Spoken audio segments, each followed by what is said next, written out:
নবী যখন উম্মতের সুখ দেখে নবী সুখী,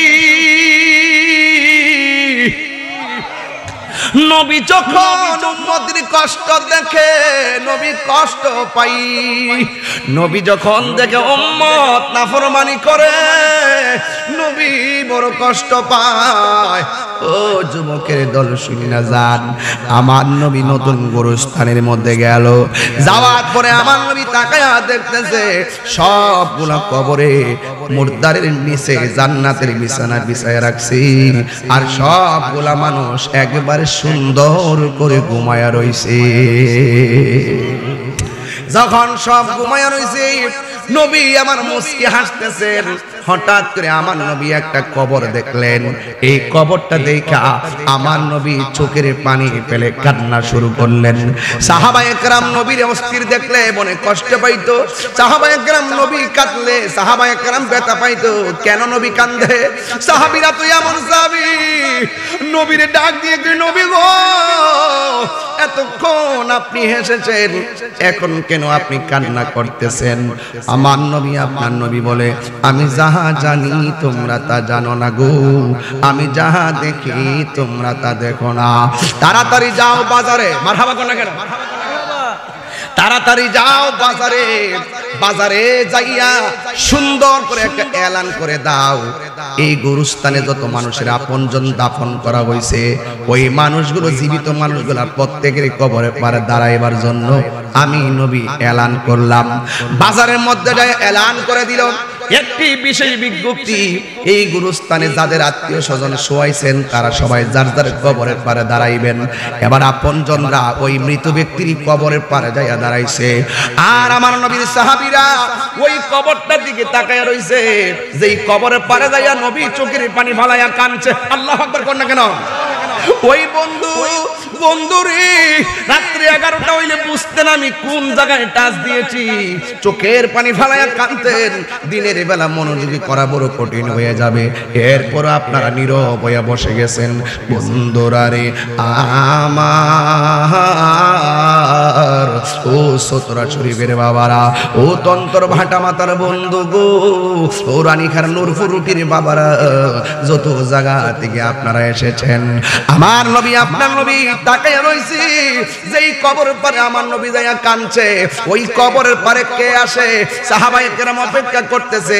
হঠাৎ করে তাকায়া দেখেন একটা বুড়া মহিলা লাঠি ভর করে করে কবরের পারে আইসা দাঁড়ায়া গেছে। জোরে জোরে কি আল্লাহু আকবার বলা যাবে না? এবার নবী ডাক দিয়া বলে, মা আপনি যে কবরের পারে এসে দাঁড়াইছেন, যে কবরে শুয়ে রইছে সে আপনার কি লাগে? মহিলাটা ডাক দিয়ে কয়, এটা আমার সন্তান লাগে। দেখছেন নি পৃথিবীর নির্মম ইতিহাস, মার আগে ছেলে মারা যায়, ছেলের আগে মা মারা যায়, ভাইয়ের আগে ভাই মারা যায়, এমন ইতিহাস আমার আল্লাহর দেওয়ার সিস্টেম রি। এই জন্য অহংকার করার মতন কোনো কারণ নাই। মৃত্যু এমন একটা মৃত্যু যেই মৃত্যু আপনাকে গ্রাস করবে, মাটির নিচে ঢুকলেও মৃত্যু আপনাকে ধরবে, আপনাকে সব জায়গায় গেলে আপনাকে ধরবে। এই জন্য আমার যুবক আমার নবী মহিলাটার ডাক দিয়া বলে, মা মা এই গুরুস্থানে সবাই যার যার কবরের পারে দাঁড়াইছে, আপনি কে গো? আপনি কবরের পারে দাঁড়াইলেন। এবার মহিলাটা ডাক দিয়া কয়, এই কবরে যে শুয়ে রইছে এই সন্তানটা আমার সন্তান, আমার ছেলে সন্তান আল্লাহ নিয়ে গেছে। এবার নবী ডাক দিয়া বলে, মা আপনি জানেননি কবরের মধ্যে আপনার সন্তান কেমন আছে? মহিলাটা ডাক দিয়া বলে, না না আমি জানি না, আল্লাহ এবং নবী ভালো জানে। এই কথা বলার পরে নবী ডাক দিয়া কয়, মা গো এই গুরুস্থানে সব পোলাপান জান্নাতের গালিচায় ঘুমাইতেছে, একমাত্র আপনার সন্তানটা জাহান্নামের গালিচায় ছটফট করতেছে। এবার মহিলাটা শূন্যায় মুস্কি মুস্কি হাসতে শুরু করলো। এই পৃথিবীর মধ্যে সন্তানের কষ্ট দেখলে মা সহ্য করতে পারে না, অথচ এই মহিলা কবরে পারে যাইয়া শুনছেন সন্তানটা জাহান্নামের গালিচায় আছে। এই কষ্ট শুইনাও মহিলাটা মুস্কি মুস্কি হাসতেছেন, হাসতে হাসতে আনন্দ উল্লাস করতেছেন। আল্লাহু আকবার কেন? এবার আমার নবী, আপনার নবী রহমাতুল লিল আলামিন গো ডাক দিয়া বলে, হে মা, আপনি কেন হাসতেছেন? সন্তানের ব্যথার কথা শুনলে কোনো মা তো হাসতে পারে না, অথচ আপনার সন্তান কবরের মধ্যে আযাবে আছে, আপনি কেন হাসতেছেন? এই মহিলাটা ডাক দিয়া, কে নবী গো, আমার মতো খুশি আজকে আর কেউ নাই। কই কেন? সন্তানের কষ্ট দেখা তুমি কেন আনন্দিত? ওই মুহূর্তে মহিলাটা ডাক দিয়ে, ইয়া রাসূলুল্লাহ, ইয়া হাবিবাল্লাহ, আমার সন্তানটা যেই দিন আমার পেটের মধ্যে কনসেপ্ট হয়েছে, সেই দিন থেকে আমার মতন সুখী আর পৃথিবীতে যেন কেউ নাই। এই সন্তানটা রাত্রি গভীরে আল্লাহ পানির ফুটা থেকে গোশত বানাইছে, গোশত থেকে হাড্ডি বানাইছে, হাড্ডি থেকে রক্তে মাংসে বডি একটা বানাইছে, আর সন্তানটা পেটের ভিতরে নড়াচড়া শুরু করছে। এই সন্তানটা নড়াচড়া বন্ধ করলেন, আমাদের দাঁড়ায় গেছি, সন্তান কেন লড়ে না? আবার যখন লড়ছে, আবার নামাজে দাঁড়ায় গেছি, শুকরিয়া আদায় করলাম, আমার সন্তানটা পেটে জিন্দা আছে। কিন্তু আমার সন্তানটা এই পেটের ভিতরে আমাকে এমন ভাবে লাথি মারে, লাথি মারার পর রাতে আমার ঘুম ভাঙা যাইতো,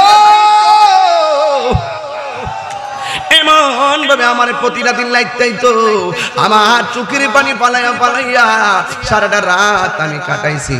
সকালবেলা চোখের পানিটা আমি মুইসা বাইরেছি, মানুষ যেন ধরতে না পারে, মানুষ যেন ধরতে না পারে।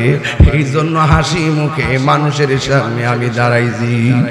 আমার সন্তানের কষ্টের কথা সন্তানের বাপের কাছে আমি বলি নাই, তোমার কষ্টের মা আমার না, আমি তো দুঃখিনী মা, এই জন্য আমি কাউরে বলি না গো নবী।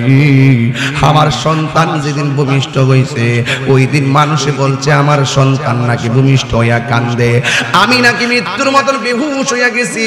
হঠাৎ করে সন্তানের চেহারা দেখছি, এরপরে আমার ব্যথা দূর হইয়া গেছে। এরপরে সন্তানটারে আমি রাতের বেলা ডানে রাখছি, ডানের বেলা পেশাব করছে আমি বামে রাখছি, বামে পেশাব করছে বুকের উপরে রাখছি। আল্লাহু আকবার কন্যা কেন? এমন ভাবে মারতল বিছনা দিয়া শাড়ি কাপড় দিয়া ঘুরাইয়া ঘুরাইয়া, একদিন না দুই দিন নয়, এমন ভাবে ডিউটির পর ডিউটি মা ঘুম হারাম করে বলাইছে, খাওয়ান পর্যন্ত বন্ধ করে দিছে। এই সন্তানটা আমি তিলে তিলে বড় করছিলাম, মনে করছি সন্তানটা আল্লাহর বিধান মানবে।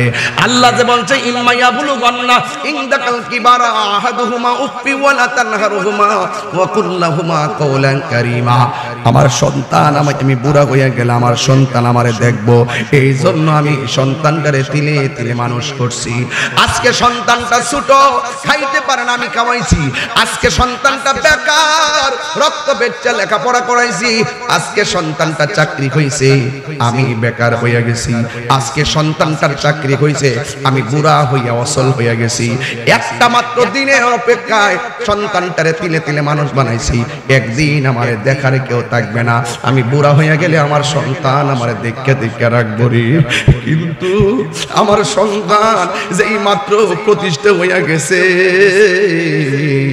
ওই মুহূর্তে আমার সন্তান আমার কোনো খবর নেই না। সূত্র শরীফে খবর নিয়ে দেখেন, ৯০টা পরিবারে মা বাপ সম্মান পায় না, কথা কোন ঠিক কিনা? এই জন্য যুবক, এবার মহিলাটা ডাক দিয়ে বলি, ইয়া রাসূলুল্লাহ, আমি যত বয়স হয়েছে ততদিন পর্যন্ত আমার সন্তানটা আমার অবহেলা শুরু করেছে। আমার সন্তান আমারে এমন ভাবে আঘাত করেছে, আমি আর সহ্য করতে পারি নাই।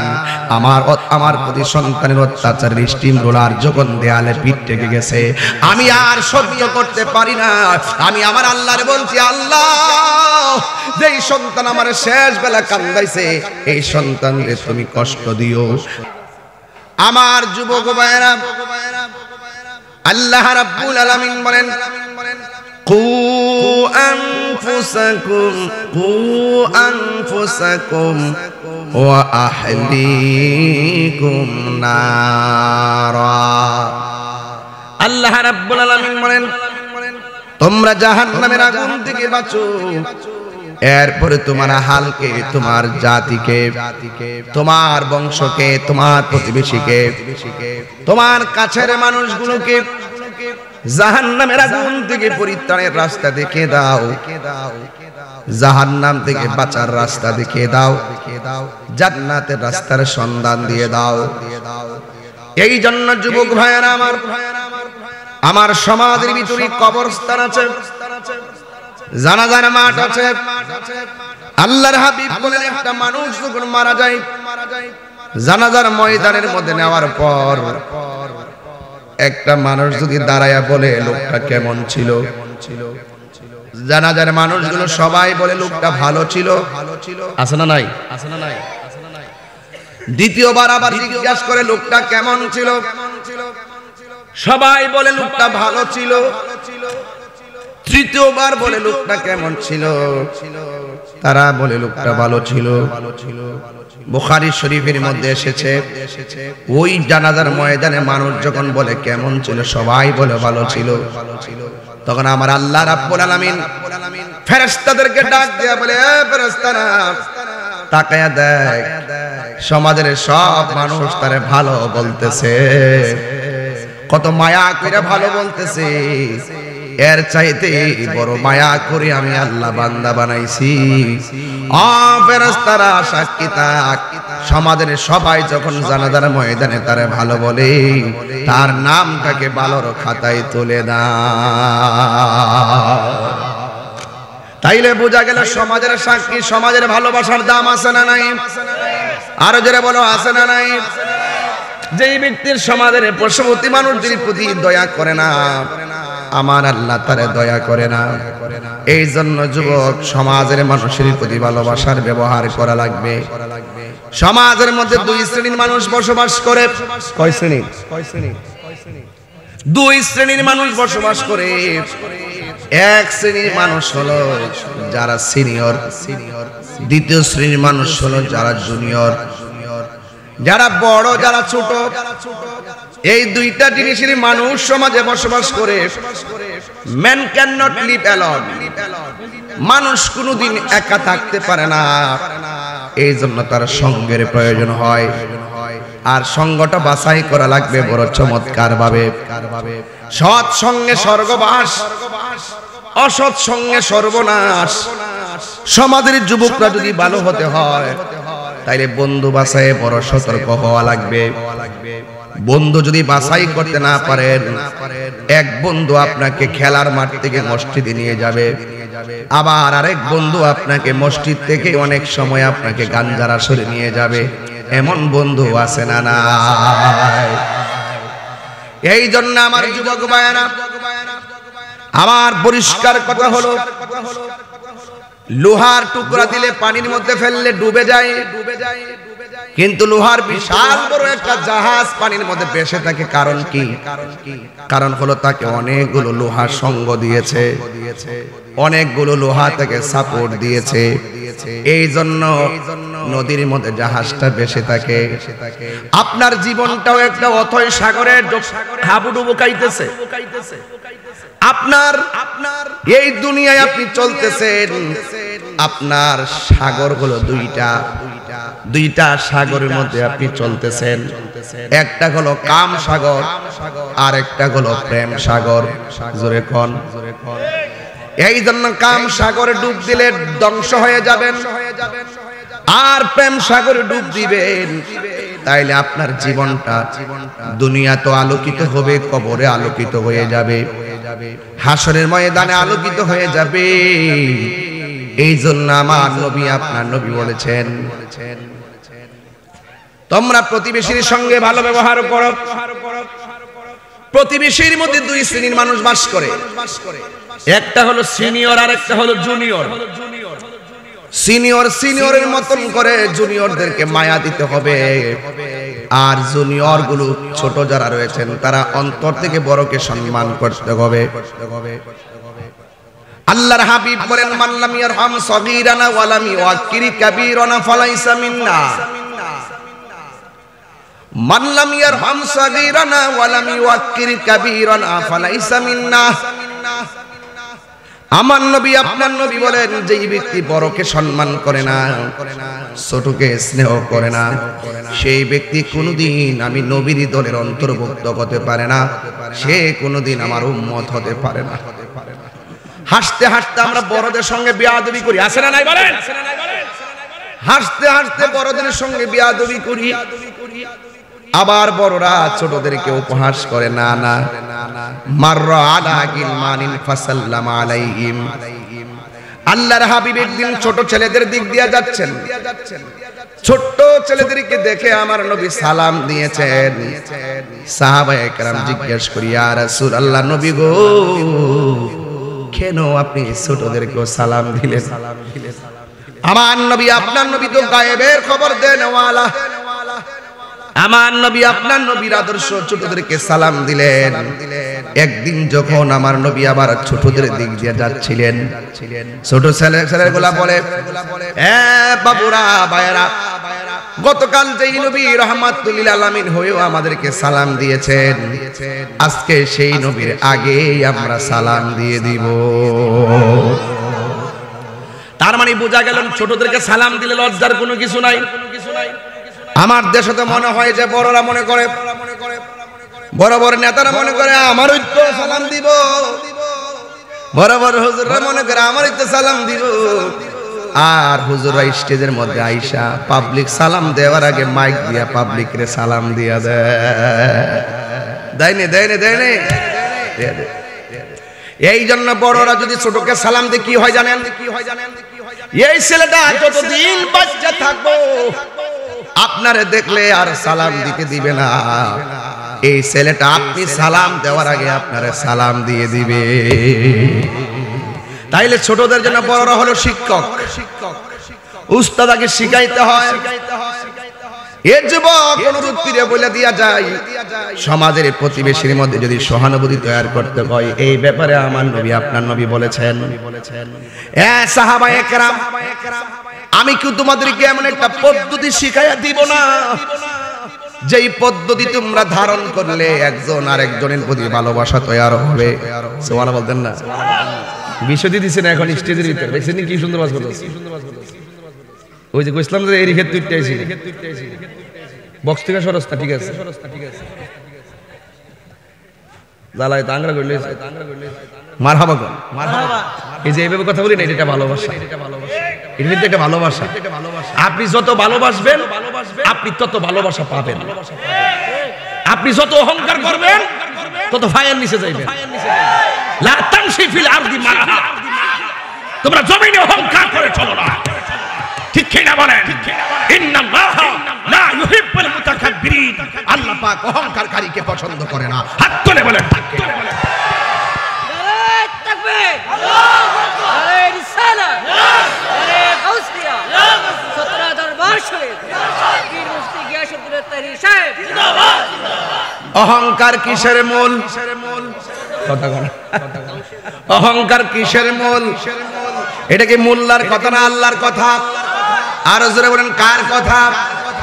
যারা অহংকার করবে, সামনে আসলে মানুষ তারে ওই তো ডরে ভয়ে সালাম দিব, আর তার থেকে 3 হাত দূরে গেলে গা ওই জুতা দিয়ে ফিডাই। কথা কোন ঠিক কিনা?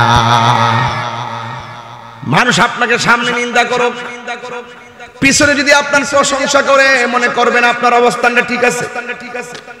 কিছু কিছু মানুষ আছে দেখবেন সামনে আসলে অনেক সুন্দর কথা বলে, পিছন দিক দিয়ে সমালোচনা করে। এই মানুষগুলো সমাজের ভালো মানুষ না। সবচেয়ে ভালো মানুষ পিছনে যাদের জন্য, পিছনের মধ্যে যারা মানুষের জন্য ভালো আচরণ করে। এই পৃথিবীতে সবচাইতে ভালো মানুষ হলো যারা পিছন দিক দিয়া আপনার প্রশংসা করবে, সামনে আসলে আপনাকে নিয়ে বেশি কথা বলবে না। সামনে যেই লোকটা প্রশংসা করে, মনে রাখবেন সেই লোকটা বেশি সুবিধাজনক না। কারণ মুনাফিকরা সামনে আসলে ভালো কথা বলতো, পিছনে গেলে নিন্দা করতো। কথা বলেন ঠিক কিনা? এই জন্য আল্লাহ রাব্বুল আলামিন কোরআনে বলে দিয়েছেন, ওয়াইলুল লিকুল্লি হুমাযাতিল লুমাযা আল্লাযী জামা'a মালাহু ওয়া আদ্দাদা ইয়াহসাবু আন্না মালাহু আখলাদা কাল্লা লা ইউনবাযান্না ফিল হুতামা ওয়া মা আদরাকা মাল হুতামা নারুল্লাহিল মুকাদ্দা আল্লাতী তাত্তালিউ আলাল আফইদা ইন্নাহা আলাইহিম মুসাদাতুন ফি আমাদিন মুমাদ্দাদা। পৃথিবীর মানুষ, পৃথিবীতে এমন কিছু মানুষ আছে তারা আপনার পিছন দিক দিয়ে যায় বদনাম করে। এই বদনাম করা মুনাফিকগুলা সমাজের সবচাইতে একটা জায়গায় চলে, সেই জায়গার নাম হলো বাজার। জোরে কোন, জোরে কোন, জায়গার নাম কি? আল্লাহর হাবিব বলছেন এই পৃথিবীর মধ্যে সবচাইতে নিকৃষ্ট জায়গার নাম হলো বাজার, আর সবচাইতে উত্তম জায়গার নাম হলো আমার আল্লাহর ঘর মসজিদ। ঠিক না বাবা? এই জন্য আমার যুবক ভাইয়েরা অনুরোধ করে বলে দিয়ে যায়, সমাজের মানুষ, সমাজের মানুষ একজন আরেকজনের সঙ্গে যদি মহব্বত পয়দা করতে হয়, আমার নবীর একটা কথা মানা লাগবে। আমার নবী বলে, উম্মত আমি কি তোমাদেরকে এমন একটা পদ্ধতি শিখাইয়া দিব না, যেই পদ্ধতিটা গ্রহণ করলে তোমাদের মধ্যে ভালোবাসা তৈরি হবে? ইয়া রাসূলুল্লাহ, ইয়া হাবিবাল্লাহ, আপনি আমাদেরকে বলে দেন। আল্লাহর হাবিব বলেন, হে সাহাবায়ে কেরাম, তোমরা যদি একজন আরেকজনের সঙ্গে বন্ধুত্ব করতে চাও, তোমরা যদি একজন আরেকজনের সঙ্গে শত্রুতা সেকেন্ডের ভিতরে যদি শেষ করতে চাও, তাহলে যারে চিনো যারে চিনো না, পরিচিত অপরিচিত সকলকে তুমি সালাম দিবে। কারণ সালামের দ্বারা শত্রুতা দূর হয়ে যায়, সালামের দ্বারা বন্ধুত্ব তৈরি হয়ে যায়।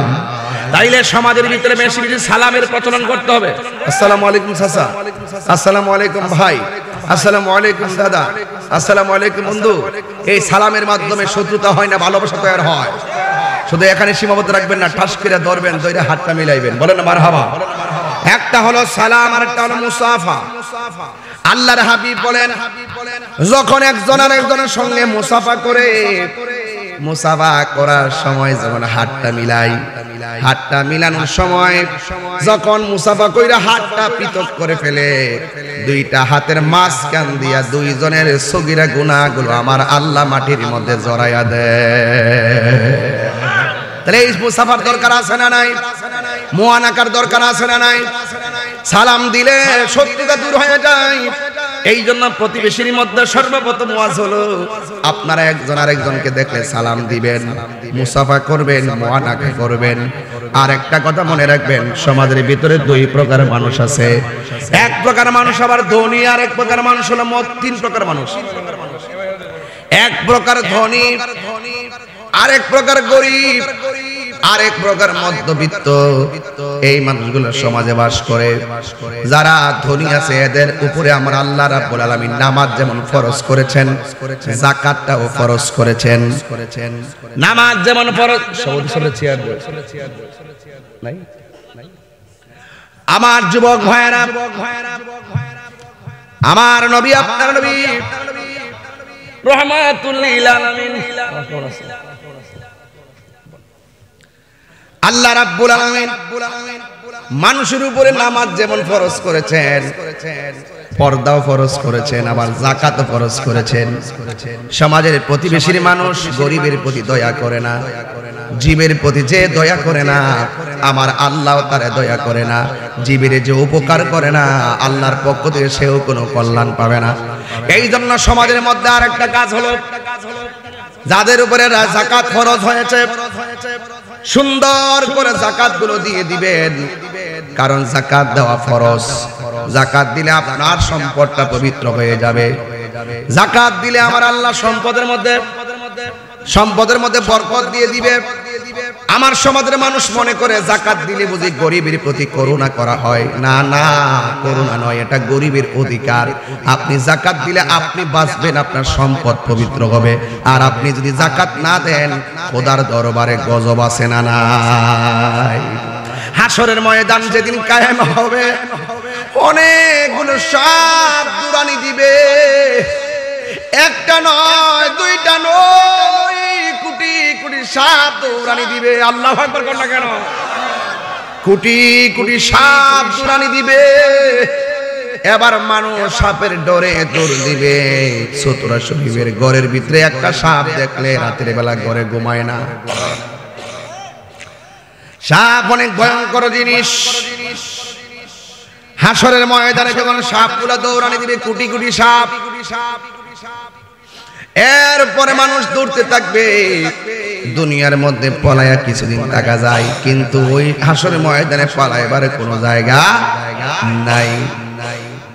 ওই সাপের দৌড়ানিতে মানুষ দৌড়তে দৌড়তে পেরেশান হয়ে যাবে। ঝাঁকে ঝাঁকে সাপগুলো তাকে ধাওয়া করবে। যখন শেষ পর্যন্ত দাঁড়ায়া যাবে, ওই মুহূর্তে সাপে বলবে হাতটা সামনে বাড়া। এবার সাপের ডরে হাত সামনে বাড়ায়া দিবে। সবগুলো সাপ হাত দিক দিয়ে ওইটা ডাক দিয়ে বলবে জবানটারে খুল। জবানটারে খুলবে। খোলার পরে সাপগুলো মুখ দিয়া পেটের ভিতরে যাবে। এমন সাপ ভিতরে ঢুকবে, পেটগুলো বিশাল বড় বড় হয়ে যাবে। ওই মুহূর্তে আমার নবী, আপনার নবী আল্লাহরে ডাক দিয়ে বলবেন, আল্লাহ এই সমস্ত মানুষগুলোকে যাদের পেটের ভিতরে সাপ, এবার আমার আল্লাহ রাব্বুল আলামিন বলবেন, বন্ধু এরা হলো ওই সমস্ত বান্দা যারা দুনিয়ার মধ্যে হারাম খাইছে, সুদ খাইছে, ঘুষ খাইছে, যারা অন্যায়ভাবে হক মেরে খেয়েছে। এই অবৈধ টাকাগুলো এখন পেটের ভিতরে আমি আল্লাহ সাপ বানায়া ঢুকাইয়া দিয়েছি। এই জন্য যুবক, সমাজের প্রথম কাজ হলো গরিবের মধ্যে দারিদ্র মোচন করা। আপনি কুরবানির সময় কুরবানি দিবেন, বাবা কি মস্তানি, বড় গরু না আনলে জমে না,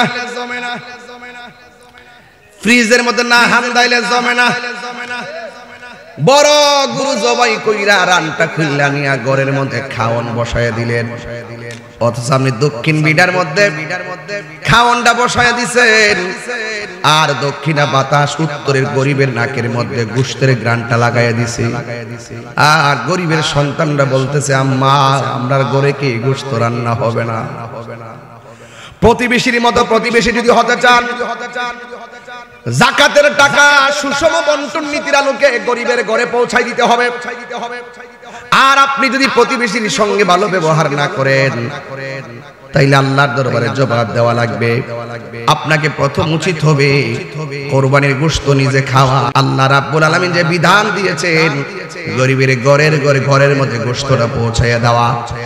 আমাদের সমাজে দেখবেন কোরবানির গোশত আগে সময় মতো পৌঁছায় না, এরপরে হাড্ডি হুড্ডি দেয়, নিজের সবটা নিয়ে ফ্রিজের ভিতরে ঢুকাইয়া দেয়, আর যাকাতের টাকাগুলা দেয় না, না দিয়া সুদের টাকা কিছু অংশ গরিবের দান করে।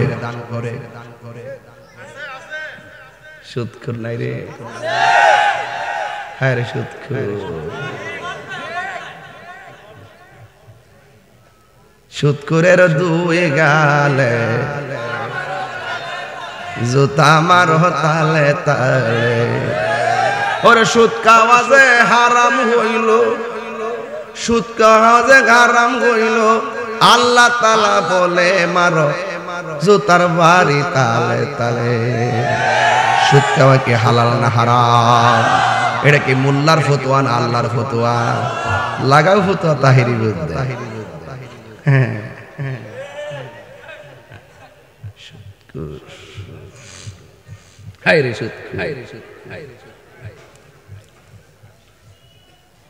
সুদখোর। সুদ খাওয়া কি হালাল না হারাম? যেই ঘরে সুদ চলে সেই ঘরে শান্তি থাকে না। যেই গ্রামে সুদ চলবে সেই গ্রাম শান্তি হবে না। যেই দেশে সুদ চলে সেই দেশে শান্তি আসবে না। কাগজে লিখে রাখেন, কাগজে লিখে রাখেন।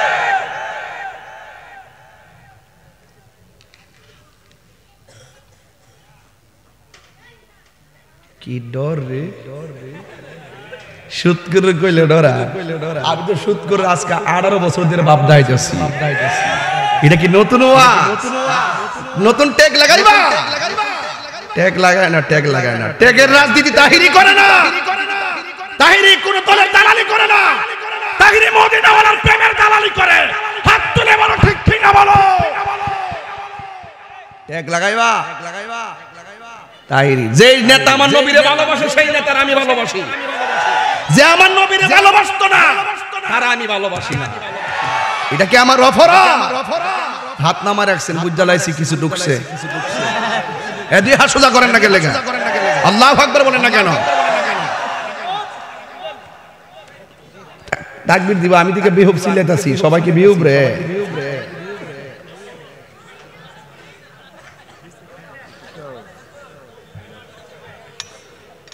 বাবা বাবা আপনারা কি কষ্ট পাইতেছেন? আমি কিন্তু এখনো ভূমিকাতে আছি। সাইজ করে নাম মারহাবা জোরে কোনে গেলে গা আর জোরে মারহাবা গো। আমার জীবন মরণ সাজাহাব, এটা কত গাই। আমার জীবন মরণ সাজাহাব মাদানী রঙে, সেই রঙে হে রঙিনে হলে আল্লাহর রাসূল থাকবেন আমার সঙ্গে। কোন সুদকুর আমার লোকে থাকার দরকার নাই, কোন ঘুষখোর আমার সাইডে হাইডে দরকার নাই। আমার নবীর প্রেমিক দরকার, হোক রিকশাওয়ালা, হোক সিএনজিওয়ালা, কোদাল দিয়ে মাটি কাটনেওয়ালা, সে গরিব হোক, এটাই আমার মাথার তাস। কথা বলেন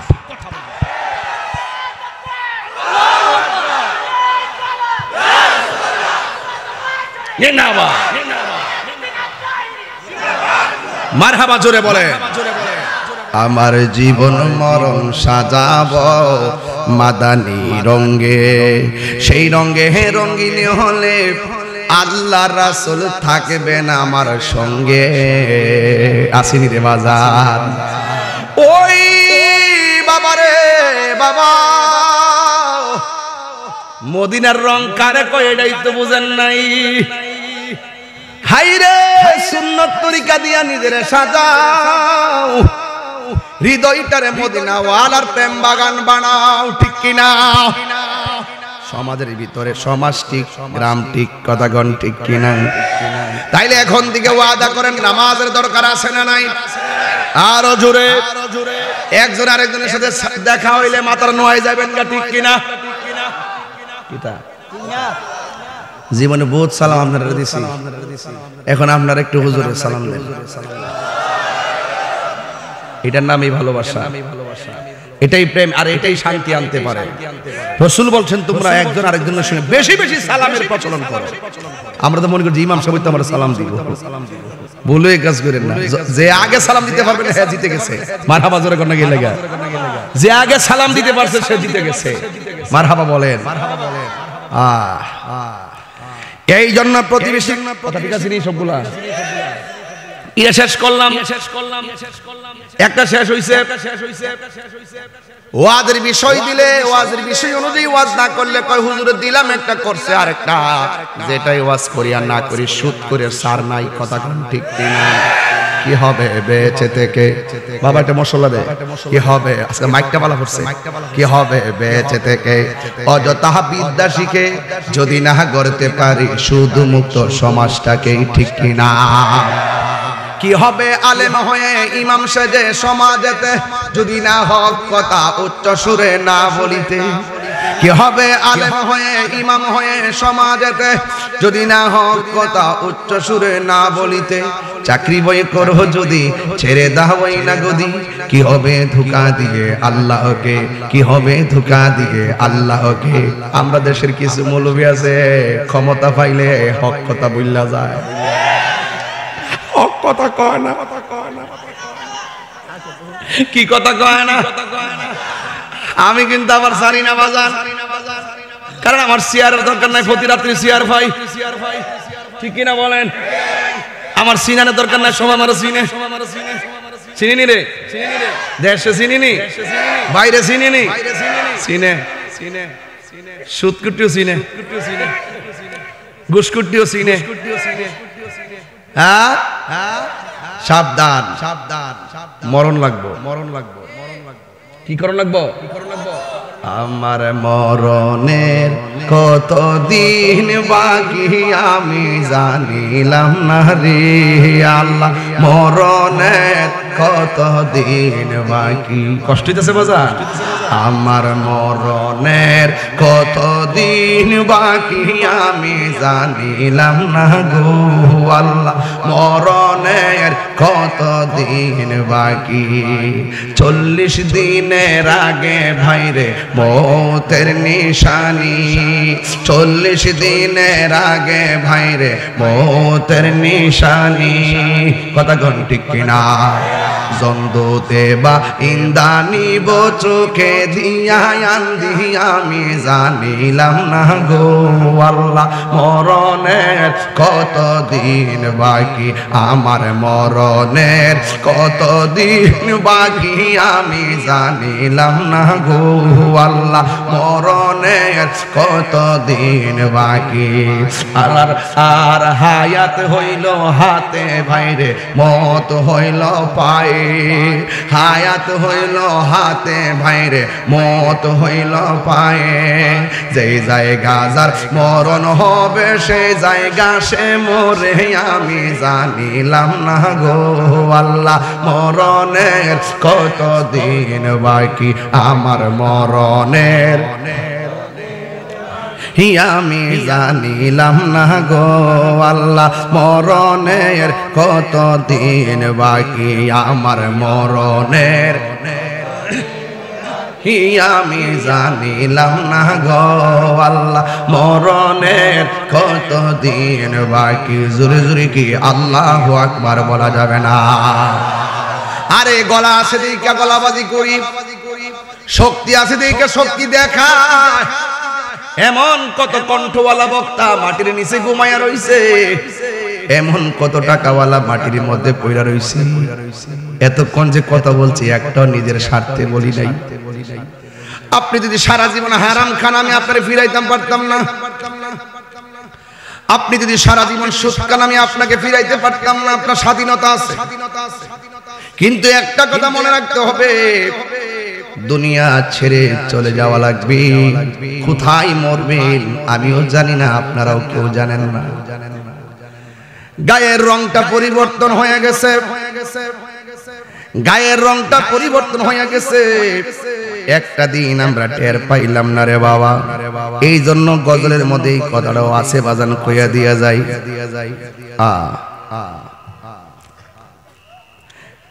আর কানের গেল কর্ণতালি, চোখের গেল জ্যোতি। বাজার সত্যি করে কনশান্তি আগের মতো কানে কি শুনেন, আগের মতো চোখে কি দেখেন? এই যুবকরা তো বলবে যে আমরা চশমা লাগে না, আমরা খুব ভালো আছি। কিন্তু যারা মুরব্বী হয়ে গেছে এদেরকে জিজ্ঞান চান্দি কেমনে চলে গেছে এগুলো টের পাইছি নি। আর আর কানের গেল কর্ণতালি, চোখের গেল জ্যোতি। দাঁত পড়িল দাঁত লড়িল, চুল পাকিল, বয়স গেল বাটি আমি জানিলাম না গো আল্লাহ, মরণের দিন। যুবক ভাইরা সমান মরণের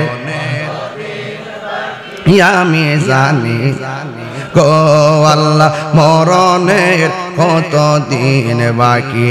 আমার মরণের কত দিন বাকি আমি জানিলাম না গো আল্লাহ, কত দিন বাকি। আর আজরাইল আসিয়া যখন হস্তে দিবা দড়ি, সূত্র শরীফ আজরাইল আইসিনিও। আর আজরাইল আসিয়া যখন হস্তে দিবা দড়ি, তখন আমার মনা ভাই করবা লুকালুকি আমি জানিলাম না গো আল্লাহ, মরণের কত দিন বাকি।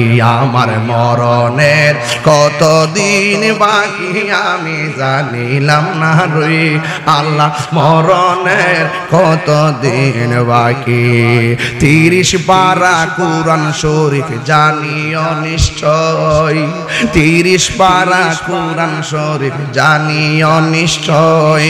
কোন জায়গায় কোন হরফ লেখা না করলাম না করিলাম তো আমি জানিলাম না গো আল্লাহ, মরণের কত দিন বাকি। আমার মরণের কত দিন বাকি আমি জানিলাম না গো আল্লাহ। কতদিন বাকি। এই জন্য আমার যুবক, মৃত্যু মৃত্যু মৃত্যু, মরণ থেকে এমপিও বাঁচতে পারে না, মরণ থেকে রাষ্ট্রপতিও বাঁচতে পারে না। কোটি টাকা আছে বলে মনে করিল না সিঙ্গাপুরে যাইয়া ট্রিটমেন্ট কইরা সুস্থ হইয়া যাইবা।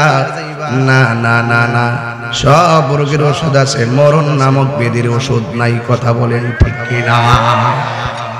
এই জন্য মরে যেতে হবে, কবরে চলে যেতে হবে। তাই তো আমার নবী, আপনার নবী রাহমাতুল লিল আলামিন একদিন গুরুস্থানে গেছে, যায়া দেখতেছেন দুইটা কবরের মধ্যে আযাব হইতেছে। কয়টা কবর? আমার নবী দাঁড়ায় গেছে। আপনারা জবান খুলে কোন নবী দেখার ক্ষমতা আসে না নাই? তুমি মাটির উপরে তাইকা দুই হাত মাটির নিচে মুর্দার কেমন আছে তুমি আমি জানি না, আপনিও জানেন না। আমার আল্লাহ বলেন ইন্নাল্লাহা ইউসমিউ মাইয়াশা, আমি আল্লাহ যারে ইচ্ছা করি মাটির উপরে থাইকাও কবরের ভিতরে কে কেমন আছে দেখার ক্ষমতা দান করি। এই জন্য আমার নবী কবরস্থানের পাশ দিয়া যাচ্ছে, দেখতেছেন দুইটা কবরের মধ্যে আযাব হয়। আমার আল্লাহ রাব্বুল আলামিন বলতেছেন ওয়া মা ইয়াস্তাবিল আহইয়াউ ওয়ালাল আমওয়াত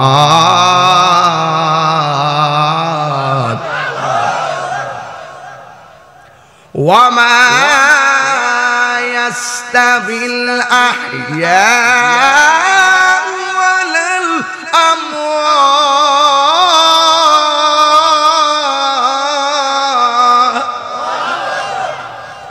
ঘোষণাকার আল্লাহ বলে পৃথিবীর মানুষ যারা মরা আর যারা জিন্দা তারা কোনোদিন সমান না। জিন্দা মানুষ মাহফিলে আসছে আবার বাড়িতে চলে যাবে, কিন্তু মরা মানুষগুলা যে একটা ঘরে গেছে আর দুনিয়ার ঘরে আসার কোনো সুযোগ নাই। এবার আমার আল্লাহ ইন্নাল্লাহা ইউসমিউ মাইয়াশা, আমি আল্লাহ যারে ইচ্ছা করি আমি আল্লাহ তারে কবরে আযাব দেখার ক্ষমতা দান করি। বিধি মোতাবেক আমার নবী দেখার ক্ষমতা আছে না নাই? আমার নবী গুরুস্থানে গিয়ে দেখেন দুইটা কবরে আযাব হইতেছে। একটা কবরের মধ্যে আযাব হইতেছে প্রস্রাব করে পানি না নেওয়ার কারণে, আরেকটা কবরের মধ্যে আযাব হইতেছে চুগলখড়ি করার কারণে। আমার এলাকার ভিতরে সমাজের ভিতরে চুগলখোর আছে না নাই? এই জন্য চুগলখোরদের ব্যাপারে আমার আল্লাহ বলছেন, নিন্দাকারীর ব্যাপারে আমার আল্লাহ বলছেন ওয়াইলুল লিকুল্লি হুমাযাতিল লুমাযা, যারা সামনে এবং পিছনে নিন্দা করে, যারা সমালোচনা করে, এদের জন্য আমার আল্লাহ ওয়াইল দোজখটা বানায়া রাখছে। ওয়াইল নামে একটা জায়গা আছে ওই সমস্ত নিন্দাকারীদের জন্য। এই জন্য আমার নবী আপনার নবী বলতেছেন এই দুইটা কবরের ভিতরে আযাব হইতেছে। একটা কবরের মানুষ প্রস্রাব করে পানি নিত না, আর একটা কবরের মানুষ পরনিন্দা করত, নিন্দা করত, চুগলখড়ি করত। এই জন্য আমার নবী আপনার নবী সাহাবায়ে কেরামদেরকে ডাক দিয়া বলে সাহাবীরা রে তোমরা দুইটা খেজুরের ডাল নিয়ে আসো।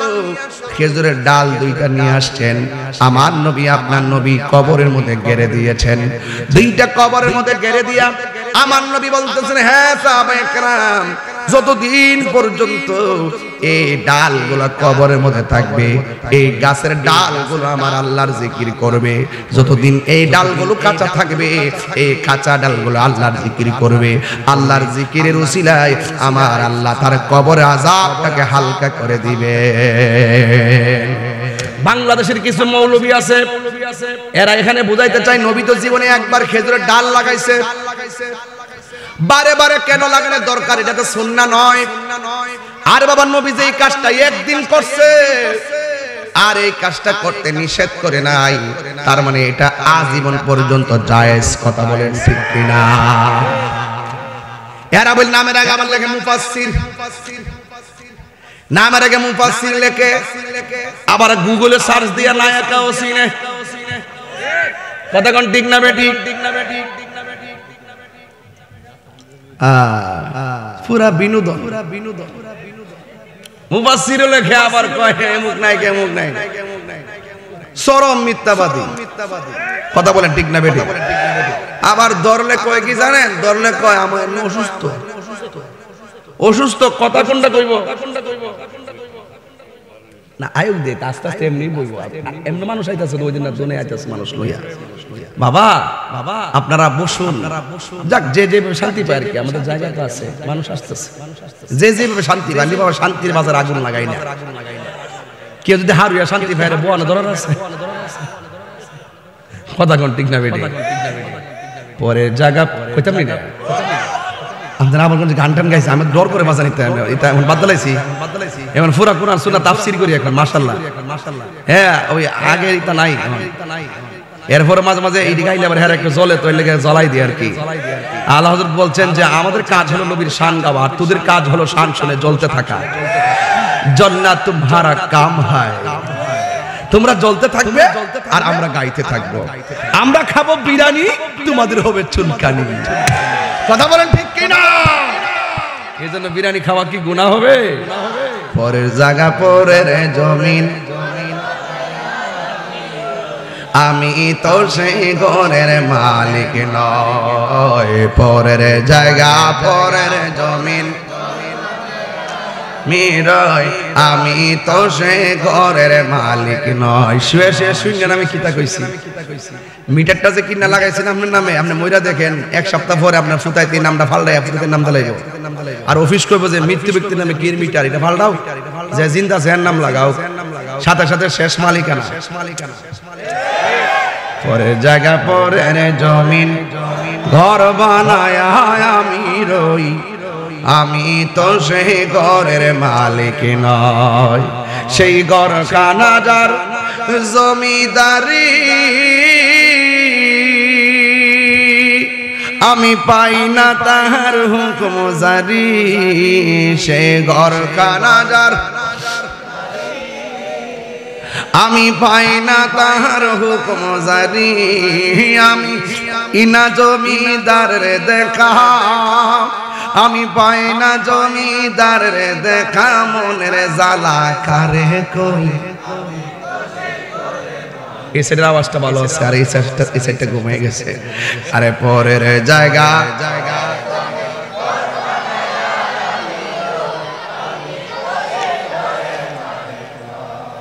আওয়াজ আই সিনেমা যান আসলে সত্যিকারের কোনখান থেকে এই ঘরটা কি আসল ঘর না নকল ঘর আর কবরের ঘরটা আমরা নকল ঘরের লেগে কি টাইলস লাগাইছি নকল ঘরের মধ্যে কি সুকেস ঢুকাইছি নকল ঘরের মধ্যে কি সুবা ঢুকাইছি নতুন ঘরের মধ্যে কি লেপ তুসুক লাগাইছি অথচ আসল ঘরটার কি লেপ আছে কেডা কইছে নাই বাপ রে বাপ কি তারে কইতা ডাইরেক্ট আমার আল্লাহ জান্নাত থেকে জান্নাতের বিছানা বাড়াইবো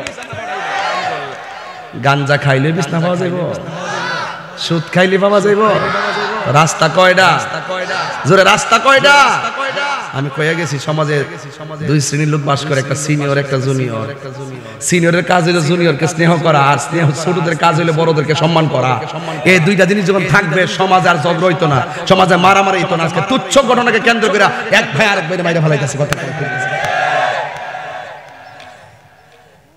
10 টাকার জন্য মানুষ মাইরা ফেলা আছে না নাই বলেন জমিদারের ইচ্ছা মতো দেই না জমি চাষ তাই তো ফসল ফলে না আর দুঃখ 12 মাস জমিদারের ইচ্ছা মতো কেউ ক্ষেত্রের মধ্যে পানি না দিলে কি ধান লাগান যাইব কেউ লাগান যাইব আমি কি এই ক্ষেত্রের কথা কইছি আমি দেহ জমির কথা কইছি আর আমি কই দেহ জমিনের কথা আর হে বুঝে যায় এই ক্ষেত্রের বুড়ো ক্ষেত্রের কথা তাহলে আমার শানের অর্থ কিতে পাইব আমি শান গাইছি প্রেমের আগুন জ্বলে দ্বিগুণ রে হে মনে করছে আমি বুঝি সূত্র শরীফের সুলার আগুনের কথা কইছি আমি কই প্রেমের আগুন হে বুঝে সুলার আগুন তাহলে আমার লগে এর মিলবো পার্থক্যটা ইহান এটা বুঝ জালুন তাইলে আমার ওয়াজ বুঝবেন নাইলে ওয়াজ বুঝতেন না জমিদারের ইচ্ছা মতো দেই না জমি চাষ তাই তো ফসল ফলে না আর দুঃখ 12 মাস আমি খাজনা পাতি ছবি দিলাম তবু জমিন আমার হইছে নিলাম আমি খাজনা পাতি তবু জমিন আমার হইছে নিলাম আমি চলি যে তার মন জোগায়া আমি আমি চলি যেতাম মন জোগায়া দাখিলাই মিলে না সই আমি তো সেই ঘরের মালিক নয় পরের জায়গা পরের জমিন আমি তো সেই ঘরের মালিক নয় আমি তো সেই ঘরের মালিক নয় জোরে জোরে কি আল্লাহু আকবার বলা যাবে না বন্ধুরে আমার ও সুতরাং শরীফের বাবারা আমার নবী গুরুস্থানের মধ্যে যাইয়া কবরে আযাব দেখলেন এমন ভাবে আমার নবী আরেকদিন একটা নতুন গুরুস্থানে গেছে যে এই গুরুস্থানে বেশি লাশ দাফন হয় নাই আমার নবী গুরুস্থানের ভিতরে ঢুইকা সব কবরের দিকে তাকায় দেখতেছেন প্রত্যেকটা লাশের নিচে জান্নাতের বিছানা বিছায়া রাখছে এই গুরুস্থানটার দাম কম না বেশি হাই রে নবী যখন উম্মতের সুখ দেখে নবী সুখী নবী যখন উম্মতের কষ্ট দেখে নবী কষ্ট পাই নবী যখন দেখে উম্মত নাফরমানি করে নবী বড় কষ্ট পায় ও যুবকের দল শুনি না যান আমার নবী নতুন গুরুস্থানের মধ্যে গেল যাওয়ার পরে আমার নবী তাকায়া দেখতেছে সবগুলা কবরে মুর্দারের নিচে জান্নাতের বিছানা বিছায়া রাখছি আর সবগুলা মানুষ একবারে সুন্দর করে ঘুমায়া রইছে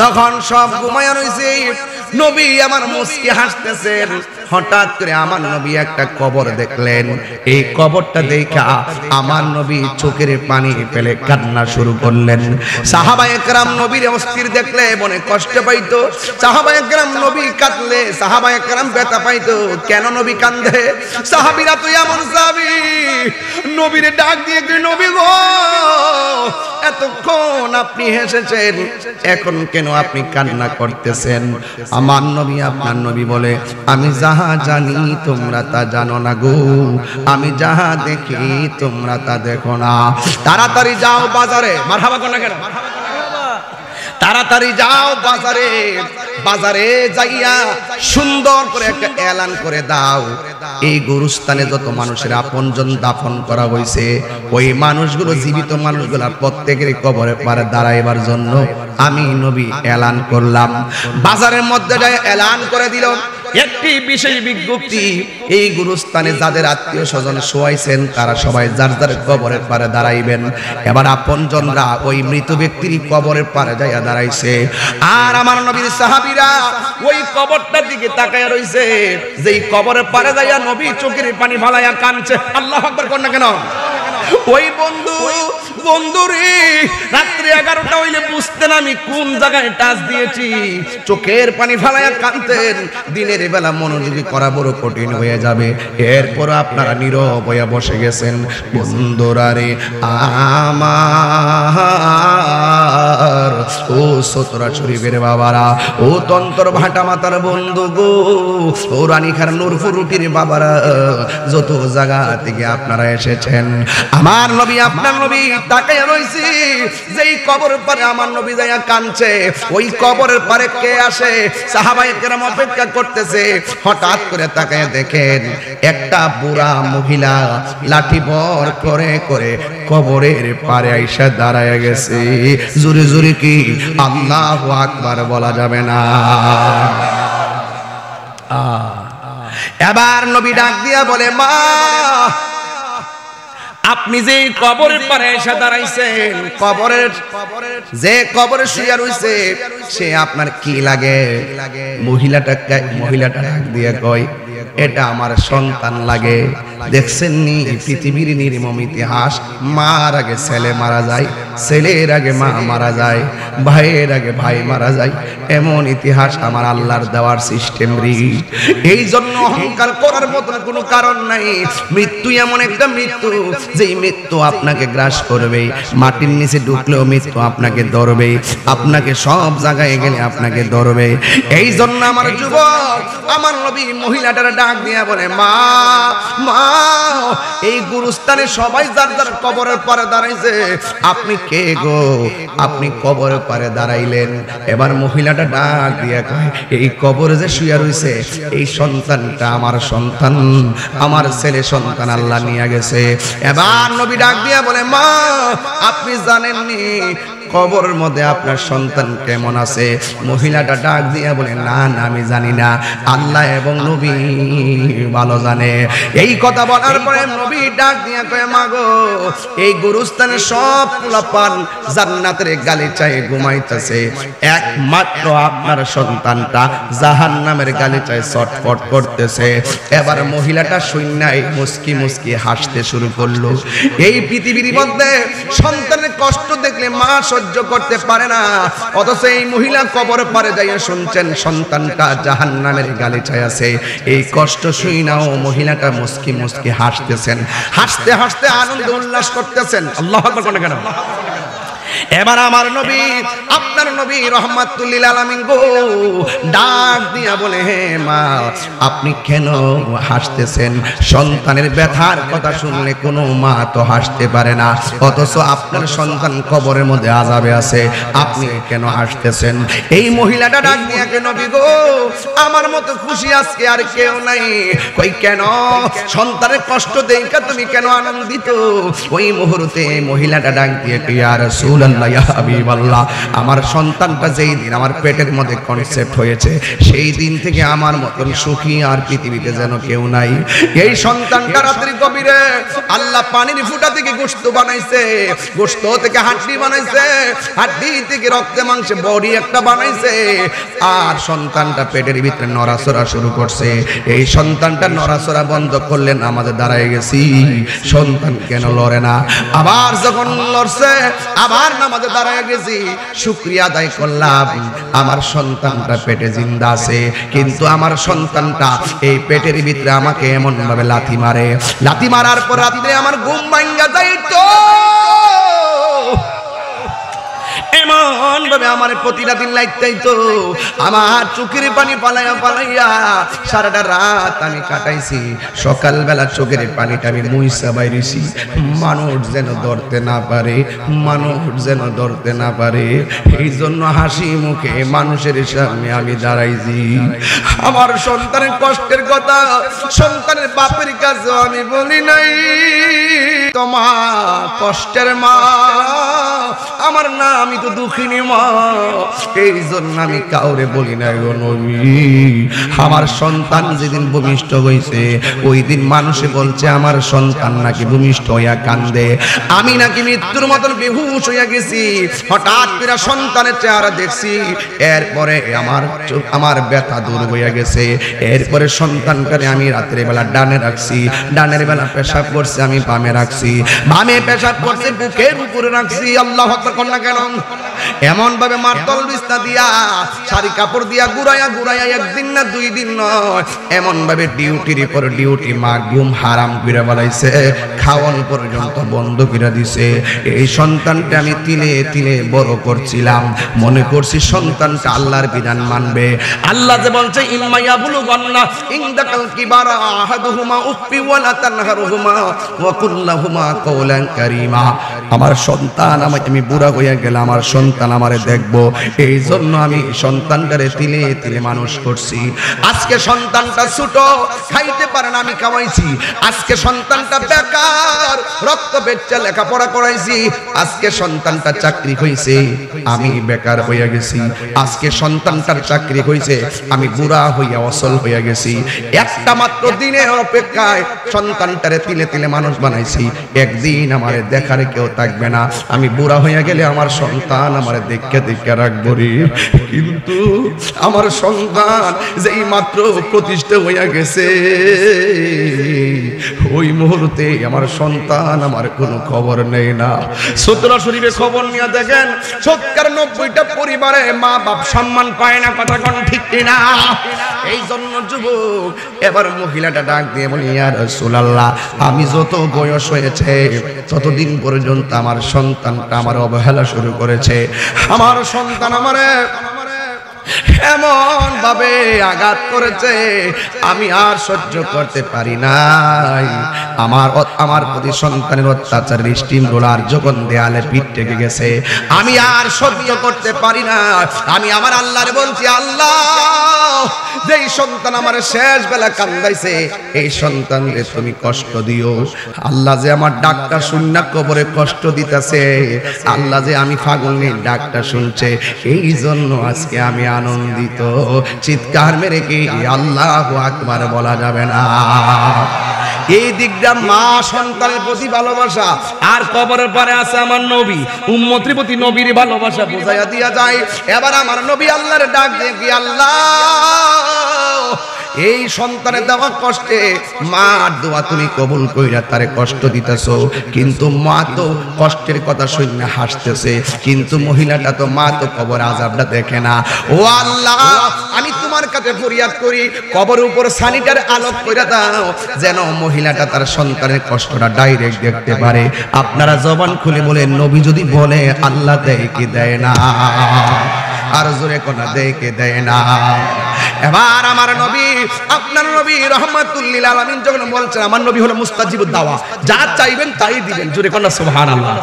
এবার আমার নবী ডাক দিয়ে কই, আল্লাহ আমার সন্তান ওই আমার উম্মতের কবরটারে একটু ওপেন করে দাও, এই মহিলার কবরটাকে একটু ওপেন করে দাও।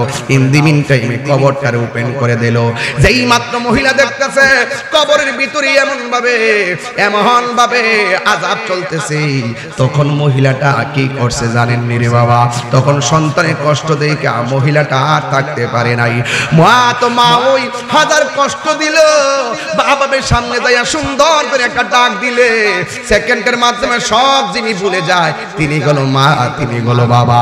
এই জন্য সন্তানটা ডাক দিয়ে বলে, নবী আমার ডাক দিয়ে বলে, মা তাকায়া দেখেন না এই সন্তান কেমন করে আযাবের মধ্যে ভুগতেছে। যুবক ভাইয়েরা, ইন দি মিন টাইমে আমার নবী যখন এই কবরটা আলোক করাইছেন, ওই মা সন্তানকে দেখে চিৎকার মারছে, আল্লাহ ও আল্লাহ গো, আমি যদি আগে জানতাম আমার সন্তানরে বদদুয়া দিলে এমন ভাবে জ্বালাইবা, কোনদিন আমি আমার সন্তানরে বদদুয়া দিতাম না। এই মার কথা শুনে নবী আবার আল্লাহরে ডাক দিয়ে, আল্লাহ ও আল্লাহ, ওই মা সন্তানের জন্য যে আফসোস করতেছে, আমি আমার উম্মতের জন্য আমি তোমার কাছে ফরিয়াদ করি, আমার উম্মতের তুমি আসান দিয়ে দাও। মা যখন বলছে আল্লাহ তুমি ক্ষমা করে দাও, কথাটা বলতে দেরি আমার আল্লাহ কবরের ভিতরে জান্নাতের গালিচা বিছায়া দিতে দেরি করে নাই। আর জোরে গান আল্লাহু আকবার। মাগো তোমার মতো লয় না কেহ আমায় কোলে টানি, আঁচল দিয়ে মোছে না কে, আঁচল দিয়ে মোছে না কেউ আমার চোখের পানি। হায়রে মা জননী আমার, হায়রে মা জননী, বলে না হায়রে মা জননী আমার, হায়রে মা জননী। এ আব্বুরি এখন মা জিন্দা আছে দেখে, নবী দেখছে দেখে না ক্ষমার ব্যবস্থা হইছে। এমন অনেক সন্তান মারে কষ্ট দিয়া কবরে চলে গেছে আর বাড়ি খাইতেছে। এমন অনেক মা সন্তান কষ্ট পায়া মা দুনিয়া থেকে বিদায় হয়ে গেছে, মার কাছ থেকে ক্ষমা চাওয়ারও সুযোগটা পাই নাই। এই জন্য আমি অনুরোধ করব, কবর আযাব কি সত্য না মিথ্যা? এই কবর আযাব থেকে যদি বাঁচতে হয় তাইলে অনুরোধ করে বলে দিয়া যায়, দুনিয়াতে থাকতেই সব আমার আল্লাহর বিধান মানা লাগবে। মা বাপকে কষ্ট দেওয়া যাবে না, নামাজ ছাড়া যাবে না, হক কথা বলা বন্ধ করা যাবে না, হারাম খাওয়া যাবে না, ছোটকে অবজ্ঞা করা যাবে না, বড়কে অসম্মান করা যাবে না, যাকাতের টাকা সুষম বন্টন নীতি আলোকে ঘরে ঘরে পৌঁছায় দিবেন। আর মুনাফিকি করবেন না, চুগলখড়ি করবেন না। আজান দেওয়ার সাথে সাথে মসজিদে যাওয়ার দরকার আছে না নাই? আল্লাহ আল্লাহ আল্লাহ।